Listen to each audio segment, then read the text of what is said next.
Sejam bem-vindos. Nós vamos dar continuidade à nossa aula Contagem Regressiva da FESUDEPERJ para o 27º concurso da Defensoria Pública do Estado do Rio de Janeiro. A gente estava tratando de um tópico que eu dei destaque sobre sentença, coisa julgada e outras estabilidades. E exatamente sobre esse tópico a gente vai continuar agora. No final do bloco passado eu falei sobre sentença e coisa julgada rapidamente, e a gente vai voltar agora trabalhando com as novas estabilidades de que trata o CPC. Como vocês podem ver aí, o CPC 2015 adotou estabilidades processuais em sua terminologia.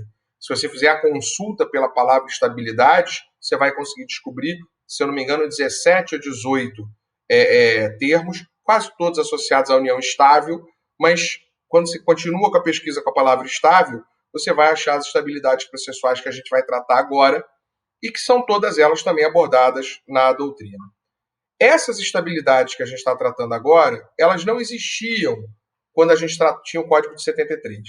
Não se tratava de estabilidade dessa forma. Quer dizer, ou você não tinha estabilidade, tinha uma mera preclusão, ou você tinha a coisa julgada propriamente dita, que era tratada sobre um outro enfoque. Agora não, você tem a coisa julgada, você tem essa estabilidade, que muitas vezes o CPC se esmera para dizer que não é uma coisa julgada, e você tem, na sequência disso, também a possibilidade de você pensar nas preclusões, porque as preclusões estão aí, não deixaram de existir, são relevantes para nós. Então, a primeira estabilidade que a gente vai tratar, e a mais importante delas, é a estabilidade da tutela provisória de urgência antecipada.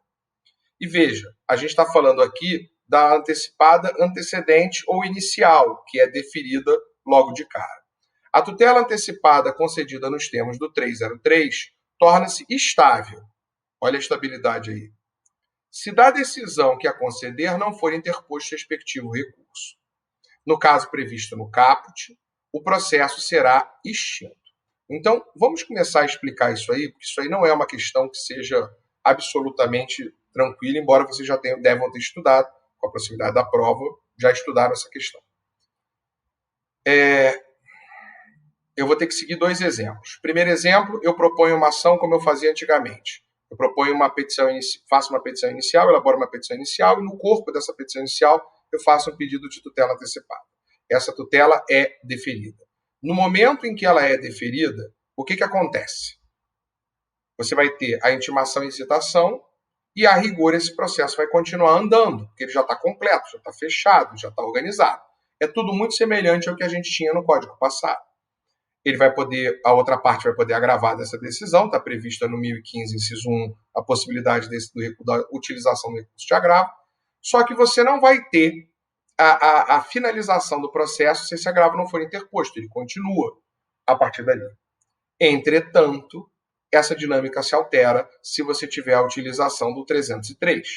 No 303, você tem uma previsão de você fazer uma pequena petição, que não é uma petição inicial completa, eu chamo nas minhas aulas de mini petição inicial, em que você, embora coloque o pedido completo, o valor da causa completo, você pode fazer uma narrativa sucinta dos fatos, abordar sucintamente o direito e trabalhar apenas com a questão da tutela antecipada desejada. Essa tutela antecipada, quando ela é deferida, sai em duas ordens. Para a parte autora, ela sai uma ordem para ela complementar a petição para que fique uma petição inicial completa. Pode ser uma emenda de complementação ou pode até ser uma substituição completa, mas lembrando que aquela decisão já foi dada lá atrás. E para a outra parte, o que vai acontecer? A gente vai ter a possibilidade dela recorrer. E se ela não recorre? Se ela não recorre, se opera a estabilidade de que trata o 304 e o processo é extinto. A grande discussão aqui não nos interessa, porque a grande discussão qual é? E o que eu faço com os outros pedidos que não estavam na tutela? Eu tenho que propor uma outra ação? Eu não tenho como fazer essa complementação de qualquer jeito? Isso aqui não nos interessa. A hipótese aqui é de saber dessa estabilidade. Eu quero saber o seguinte, a tutela antecipada foi dada, não houve recurso, formou-se estabilidade. E aí? Parágrafo 2º. Qualquer das partes poderá demandar a outra com o intuito de rever, reformar ou invalidar a tutela antecipada estabilizada nos termos do caput. A tutela antecipada conservará seus efeitos enquanto não revista, reformada ou invalidada por decisão de mérito proferida na ação de que trata o parágrafo 2º. Qualquer das partes poderá requerer o desarquivamento dos autos em que foi concedida a medida, para instruir petição inicial da ação a que se refere o parágrafo 2º, prevento o juízo em que a tutela antecipada foi concedida. Então, ele está partindo do pressuposto que você fez uma mini petição inicial só com a questão da tutela, houve o deferimento, não houve agravo, houve a estabilização e a extinção. Qualquer um vai poder impugnar por uma nova ação, vai poder pedir desarquivamento para impugnar. Muito importante é o parágrafo 5º e o 6º. O direito de rever, reformar ou invalidar a tutela antecipada, previsto no parágrafo 2º, é a tutela antecipada que restou estabilizada, previsto no parágrafo 2º, extingue-se após 2 anos, contados da ciência da decisão que extinguiu o processo nos termos do parágrafo 1º. Então, a gente tem aí uma estabilidade que pode virar uma estabilidade de caráter definitivo depois de 2 anos, se aproximando muito dos efeitos da coisa julgada. E aí surgiria, obviamente, a pergunta: é coisa julgada ou não é coisa julgada? Vejam o parágrafo 6º. A decisão que concede a tutela não fará coisa julgada, mas a estabilidade dos respectivos efeitos só será afastada pela decisão que a revir, reformar ou invalidar, proferida em ação ajuizada por uma das partes, nos termos do parágrafo 2º desse artigo.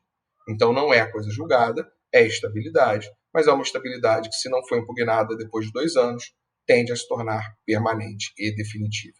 Tá certo? Outra modalidade está no 357, parágrafo 1º, que trata das estabilidades das decisões saneadoras. Não ocorrendo nenhuma das hipóteses desse capítulo, e o capítulo do qual ele está falando é o julgamento conforme o estado do processo, deverá o juiz, em decisão de saneamento e organização do processo. E aí ele diz o que é. Aqui dentro todos os incisos são ou saneamento ou organização. Resolver as questões processuais pendentes se houver saneamento. Delimitar as questões de fato sobre as quais recairá a atividade probatória, especificando os meios de prova admitidos. Organização. Definir a distribuição do ônus da prova, observado 373. Saneamento. E a gente já disse que isso aqui é muito importante, porque quando a gente pensa nessa distribuição do ônus da prova, a gente está falando não só de uma decisão que pode ser objeto de agravo de instrumento, pelo 1015, como a gente está falando de uma decisão que trata de um aspecto novo do CPC, que era aquela teoria da prova diabólica, ou da carga dinâmica da prova que a gente estava acostumado a ver. 4. Delimitar as questões de direito relevantes para a decisão de mérito, organização da instrução. Designar, se necessário, audiência de instrução e julgamento, organização da instrução. E quando você designa audiência de instrução e julgamento? Apenas numa hipótese, quando você tem a necessidade de produzir prova oral. E aí vem o parágrafo 1º e diz: realizado o saneamento, as partes têm o direito de pedir esclarecimentos ou solicitar ajustes. Não chega a ser embargo de declaração, é a solicitação de esclarecimentos ou ajustes, no prazo comum de 5 dias, fim do qual a decisão se torna estável. O que significa essa estabilidade? Ela será mantida a não ser que haja algum fator novo, a não ser que venha alguma questão nova. É exatamente a estabilidade que a gente deseja para ter alguma tranquilidade no processo. Ou seja, depois disso aqui, o juiz não vai poder sair definindo provas se não houve nada novo, as partes não podem sair querendo produção de provas diferentes daquela que foi feita, exatamente para o processo poder caminhar para o seu fim. Porque se o processo ficar todo o tempo podendo ser alterado, mexido, pedido, prova, etc., ele não acaba nunca. Tá certo? Estabilidade citada no 926. O 926 já tem a ver com a teoria dos precedentes judiciais. Os tribunais devem uniformizar a jurisprudência e mantê-la estável, íntegra e coerente. Essa estabilidade que ele fala aqui é um pouco diferente das outras, porque ela é uma estabilidade lato sensu. Ela está associada à valorização do sistema de precedente, mas não há dúvida que a estabilidade que se trata aqui é uma espécie do gênero de estabilidade processual. É uma estabilidade maior do que as outras, diferente das outras, que são muito específicas. Mas ela é uma estabilidade processual. Não é para ficar mudando a decisão a todo tempo, é para manter as decisões, a não ser que haja realmente um relevante motivo para alterá-la, que a gente vai ver logo a seguir. Parágrafo 1º. Na forma estabelecida e segundo os pressupostos fixados no regimento interno, os tribunais editarão enunciados de súmula correspondente à sua jurisprudência dominante. Ok, a gente sabe que não são as únicas, ao editar os enunciados de súmula, os tribunais devem ater-se às circunstâncias fáticas dos precedentes que motivam a sua criação. E esses precedentes, as hipóteses que geram a vinculação dos precedentes, que geram precedentes, que geram vinculação por sua vez, estão no 927 do CPC. E a gente vai estudar exatamente isso agora. O outro tema de destaque que eu trouxe para vocês é a questão dos precedentes judiciais. Só para a gente fazer uma lembrança rápida, senão vou me sentir mal aqui, o código pega aquelas estabilidades que lembram para nós a questão da coisa julgada, mas não são coisa julgada, e até essa estabilidade 926, que é um pouco maior e diferente, mas ele não se descuida da questão das preclusões. Então, por exemplo, o 486, parágrafo 1º, ele diz que o processo que é extinto sem resolução do mérito por alguns motivos só vai poder ser, a ação só pode ser proposta novamente se houver elementos novos. No meio disso, você também tem um montão de outras preclusões interessantes dentro do processo que já existiam no Código de 73 e continuam existindo aqui. Mas vejam, essas preclusões elas não se misturam com a estabilidade. A estabilidade, na medida que está na lei processual, ela tem um valor por si mesma. Tá certo? Vamos seguir agora. Outro tema de destaque, precedentes judiciais. Bom, primeira ideia. O direito jurídico brasileiro, o direito processual civil brasileiro, ele traz diversas mudanças ao longo dos anos. Quais são os objetivos dessas mudanças?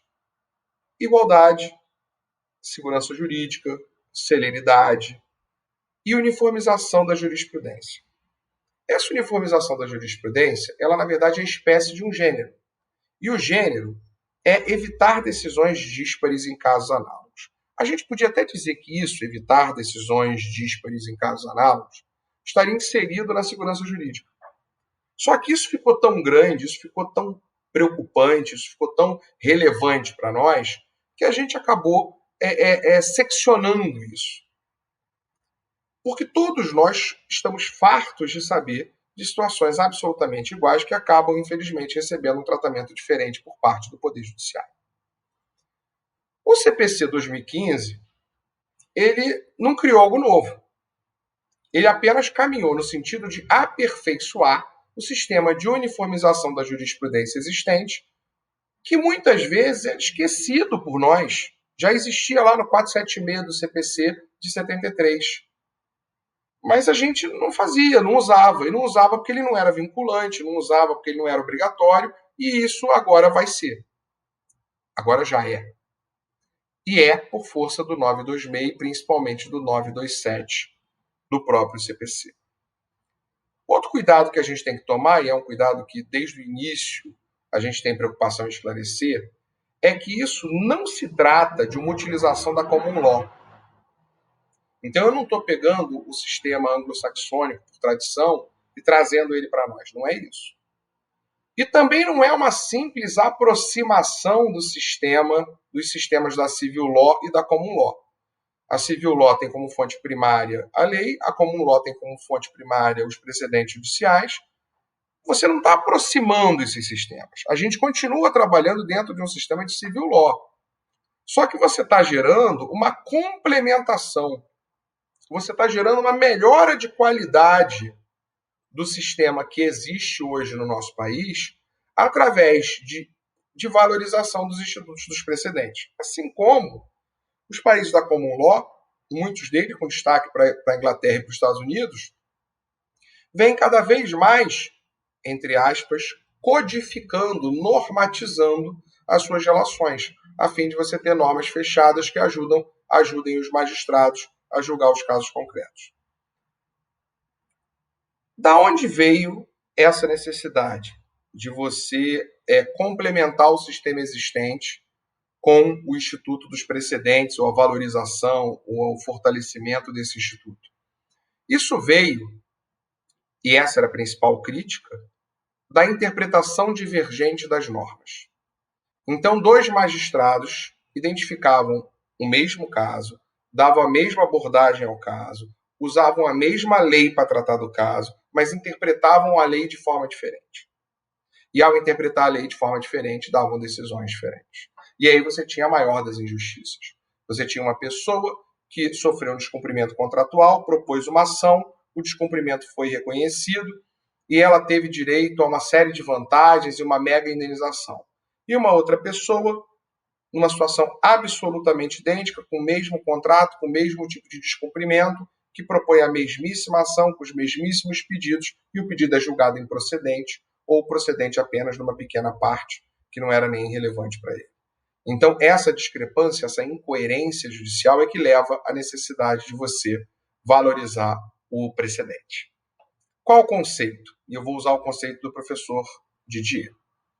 Precedente consiste na decisão judicial tomada à luz de um caso concreto, cujo núcleo essencial pode servir como diretriz para o julgamento posterior de casos análogos. Para que uma decisão se constitua precedente, se faz necessário preencher alguns aspectos, como conteúdo jurídico, não pode ser uma decisão vazia de conteúdo jurídico, não pode ser uma questão meramente discutindo fato. Relevância, tem que ser uma questão relevante, tem que ter um ponto nodal que seja relevante. E antecedência, porque ela tem que ser tomada antes daquele processo no qual ela vai ser utilizada como precedente. Apenas as decisões dotadas de potencialidade de se firmar como paradigma para orientação dos jurisdicionados e dos magistrados se tornam um precedente judicial. Então, a gente vai ter aqui a necessidade de você corrigir essa visão de que tudo vira precedente. Não, não é tudo que vira precedente. A gente tem no 927 um rol, mas a gente deve se preocupar com questões que sejam efetivamente aptas a podendo ser repetidas, resolver o problema do número grande de processos. Bom, aqui vem a parte que eu reputo bastante interessante e necessária, porque muitas vezes a gente não tem isso tão claro na cabeça e é importante ter. Se você já tem, parabéns, apenas confirme as suas visões. São os elementos que a gente discute quando trata de precedente judicial. Stare decisis é a formação do precedente judicial pela Corte Superior com eficácia vinculante às demais cortes. Esse conceito é o conceito do professor Marinoni. E aí a gente continua, de forma a obrigar o magistrado do caso posterior a adotar, no julgamento do caso subjúdice, que ele está julgando naquele momento, a mesma resolução postulada anteriormente em casos análogos. Essa parte final é do professor José Rogério Cruzitucci. Então, seria a decisão estatal, a força do Estado de mandar um magistrado reproduzir uma decisão anteriormente prolatada. Agora, quando a gente olha essa decisão anteriormente prolatada, a gente enfrenta um problema.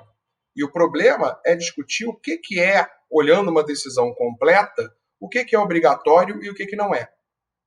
E aí a gente tem os conceitos da ratio decidendi, que nos Estados Unidos é chamada de holding, e aqui no Brasil, razões de decidir, e o obter dictum, que são os argumentos de passagem, são as partes que não são tão relevantes. A ratio decidendi, e eu gosto do termo, e assim como gosto de motivos determinantes, que é usado pelo STF e STJ, é a parte vinculante da decisão.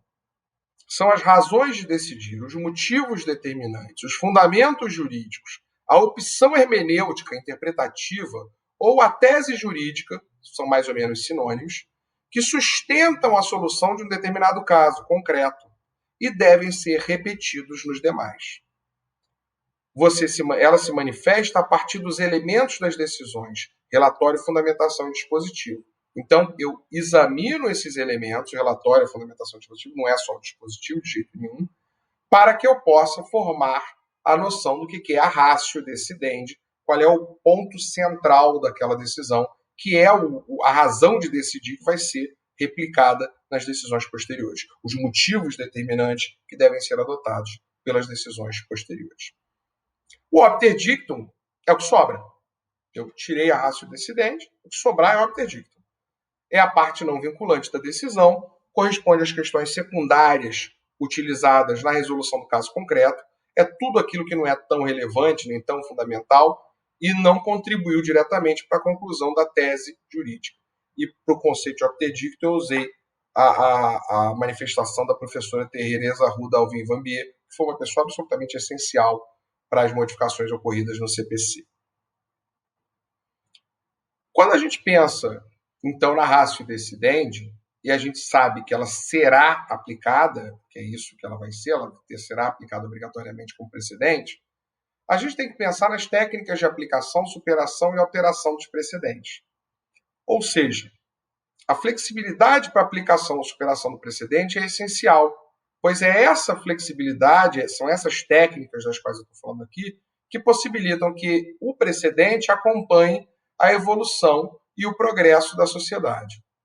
Então, na verdade, a gente vai estudar agora quais são as técnicas que permitem que o julgador tenha alguma flexibilidade, permitindo afastar a aplicação de um precedente, ou porque ele não é aplicável àquele caso, ou porque ele já está ultrapassado, ou porque apenas parcialmente interessante, a outra parte não é relevante.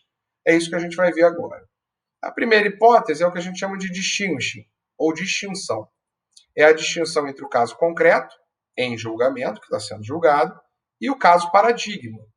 Seja porque não há coincidência entre os fatos fundamentais discutidos e aqueles que serviram de base para a ratio decidente, que é a tese jurídica aplicada, constante no precedente, seja porque, a despeito de existir uma aproximação entre eles, os fatos são efetivamente próximos, algumas peculiaridades do caso concreto em julgamento afasta a aplicação do precedente.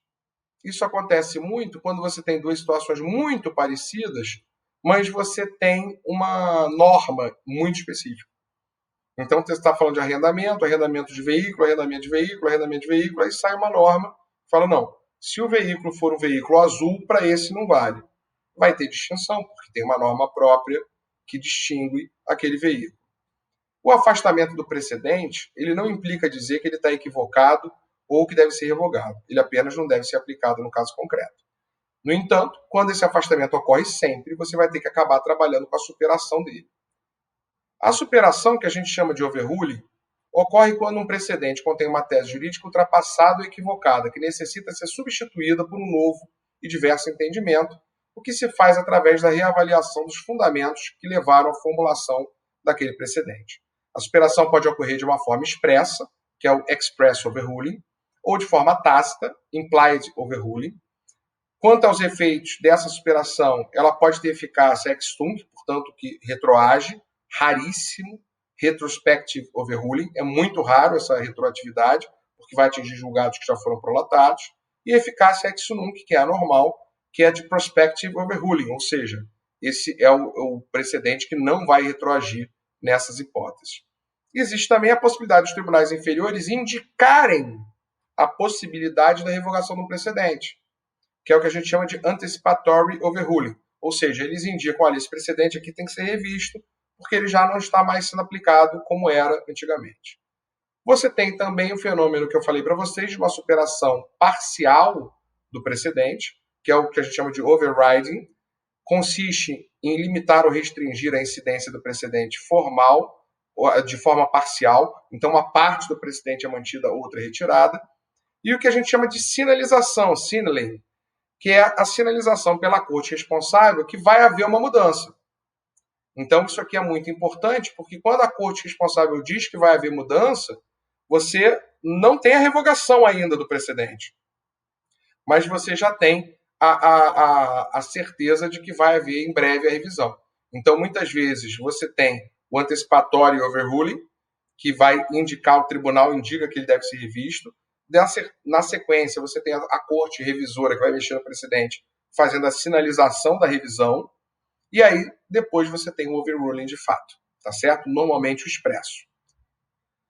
A adoção desse sistema, eu reitero, não significa uma migração na direção da common law, mas um aperfeiçoamento do sistema existente com a valorização dos precedentes judiciais. Bom, vamos a mais um tema em destaque, um tema em destaque que eu particularmente reputo bastante relevante, que são as chamadas defesas heterotópicas. Também é um termo que foi destacado nos pontos do programa de vocês e que a gente não está tão acostumado a ver, por isso eu também destaquei aqui. Como a gente sabe, né, gente, a execução destina-se ao cumprimento da prestação pactuada e não adimplida. Por isso, ela pressupõe um título executivo. A execução não tem como objeto a discussão ou declaração do direito já discutido ou consolidado anteriormente a essa fase processual. Na execução, a gente toma apenas as medidas para que o executado cumpra a prestação pactuada ou determinada ali no título executivo extrajudicial, ou responda com seu patrimônio por isso. Entretanto, o executado, como a gente sabe, pode se defender. Além do contraditório óbvio que deve existir, além do contraditório esperado, que a gente sabe que acontece a cada fase, a cada momento do processo, ele tem defesas propriamente ditas que vão ser apresentadas a depender do tipo de execução. Quando a gente pensa numa execução por título executivo extrajudicial, a gente sabe que a defesa é o embargo à execução. Quando a gente pensa na execução por título judicial, a impugnação ao cumprimento de sentença. Em ambos os casos, se você tem uma matéria de ordem pública com prova pré-constituída, e tem decisão recente do STJ sobre essa questão da prova, é exceção de pré-executividade. Só que, além disso, tem uma coisa que entrou muito na moda, que são as chamadas defesas heterotópicas. Essas defesas são normalmente utilizadas em relação às execuções de título extrajudicial. Mas vamos tratar delas para a gente poder entendê-las melhor. Conceito: meio autônomo de impugnação do processo de execução. É algo externo que incide sobre o processo de execução, atingindo a ele. São mais um meio de defesa que o executado tem a seu dispor. São ações autônomas destinadas a discutir o título executivo ou a dívida. Assim, por meio dessas ações, o executado poderá questionar o título sem restrição de matéria. É heterotópica porque é autônoma, ou seja, posta fora da execução. É uma ação autônoma que impugna o título executivo. São muito mais frequentes nos títulos extrajudiciais. Eu disse são mais frequentes aqui no texto, mas elas são muito mais frequentes. Na verdade, o que acontece? A preocupação original com a defesa heterotópica era quando você perdia o prazo dos embargos ou você não fazia impugnação. E aí a questão era, eu posso propor uma ação para discutir, por exemplo, a falsidade ou não de um documento? Eu posso propor uma ação para discutir, por exemplo, a já existência de pagamento prévio disso? Era essa a discussão colocada. Era essa a discussão que se colocava ali. Só que vejam vocês, isso mudou. O que está acontecendo hoje é um fenômeno diferente, em que porque tinha aquela configuração, elas eram pouco usadas. O que está acontecendo hoje é diferente. Muitas vezes, o cara tem a ação, ou sabe que aquele título vai aparecer, e ele, de antemão, antes mesmo da deflagração da execução, do cumprimento de sentença, ele propõe a ação dele. E ao fazer isso, o que acontece? Ele tem uma ação proposta na hora que você deflagra a sua execução. Os exemplos de defesa heterotópica são ação rescisória, o mais comum, ação anulatória de ato judicial, bastante comum também, ação declaratória de inexistência de relação jurídica, que é talvez o mais comum de todos.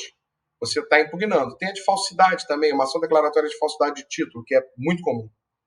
Normalmente são propostas antes de iniciar a execução, pois o meio de defesa cabível após o início da execução seria os embargos, salvo quando se tratar de casos supervenientes posteriores aos embargos. Sendo assim, na dinâmica do CPC, se forem relativos a título extrajudicial, devem acarretar a conexão. É o esperado, né? Eu fiz, então, uma separação para vocês que me pareceu interessante. Vamos ver se vocês concordam comigo. Antes de iniciar título judicial, antes de iniciado o cumprimento de sentença, caberia a defesa heterotópica, devendo-se verificar a questão do processo de conhecimento, dispendência, conexão e de coisa julgada.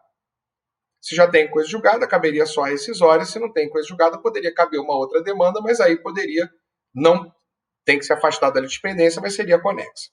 Depois de iniciado o cumprimento de sentença, caberá a impugnação. E aí não tem por que usar a defesa heterotópica. Ou, nas hipóteses cabíveis, matéria de ordem pública, exceção de pré-executividade. Após o oferecimento da impugnação, caberá apenas a exceção de pré-executividade nos casos cabíveis, ou por motivos supervenientes, a defesa heterotópica devendo ser vista com cuidado a questão da coisa julgada. Porque ela não pode esbarrar na coisa julgada, a não ser que seja uma rescisória. Título extrajudicial. E aqui a gente não tem coisa julgada para atrapalhar. Antes de iniciado o cumprimento de sentença, caberia a defesa heterotópica. Depois de iniciado o cumprimento de sentença, que não é cumprimento de sentença, perdão, é execução, aqui está errado, que eu usei o texto de cima, caberão embargos ou, nas hipóteses cabíveis, exceção de pré-executividade. Após a propositura dos embargos, caberá apenas a execução de pré-executividade, nos casos possíveis ou, por motivo superveniente, defesa heterotópica. Bom, a pergunta mais comum quando a gente estuda isso é se a defesa heterotópica tem efeito suspensivo. E a resposta só pode ser uma. Como regra, não. A propositura de uma ação que caracteriza defesa heterotópica não impede que o credor deflagre a execução ou continue com ela, a não ser que exista uma decisão judicial, normalmente uma tutela de urgência na demanda heterotópica, nesse sentido. É o que diz o 784. São títulos executivos extrajudiciais, ele diz quais são, e lá no parágrafo 1º. A propositura de qualquer ação relativa a débito constante, peraí que eu botei na frente, constante de título não inibe o credor de promover-lhe a execução. O 969 ainda diz um pouco diferente, que é o que nos dá essa certeza que a gente pode ter a tutela. Na propositura de ação rescisória, não impede o cumprimento de decisão rescindenda, ressalvada a concessão de tutela provisória, o que mostra que as outras demandas heterotópicas também poderiam. Cuidado, que poderá haver litispendência entre a ação que caracteriza a defesa heterotópica e embargos à execução, oposto quando eles tiverem as mesmas partes, o mesmo pedido, mesma causa de pedido.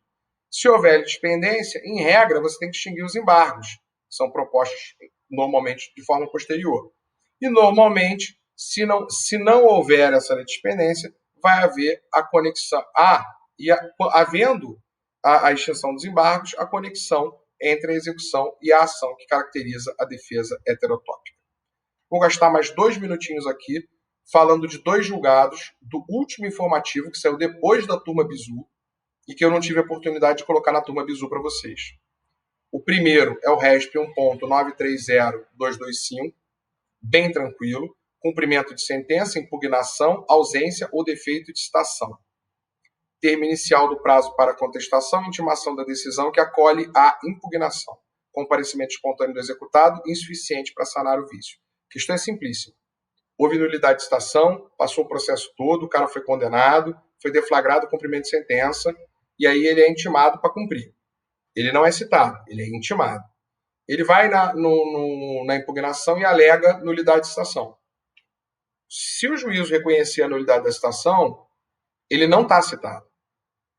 Ele vai ter que ser, ele vai ser dado por citado ali, mas ele tem que ser novamente intimado para que o processo volte a correr do início. Tá certo? Então, a gente vai ter o que está escrito aí abaixo. O termo inicial do prazo para oferecer contestação, voltando tudo, é a data da intimação que acolhe a impugnação. Então, aquela apresentação dele vai servir como se fosse contestação, vai servir como se fosse citação, mas a impugnação não é uma contestação e ele vai ser intimado para fazer a contestação. E para a gente poder fechar, recurso mandado de segurança 56422, da 4ª turma, audiência de conciliação, não comparecimento da parte, representação por advogado com poderes para transigir. Artigo 334, parágrafo 10º. Multa por alta tentatória de dignidade da justiça, descabimento.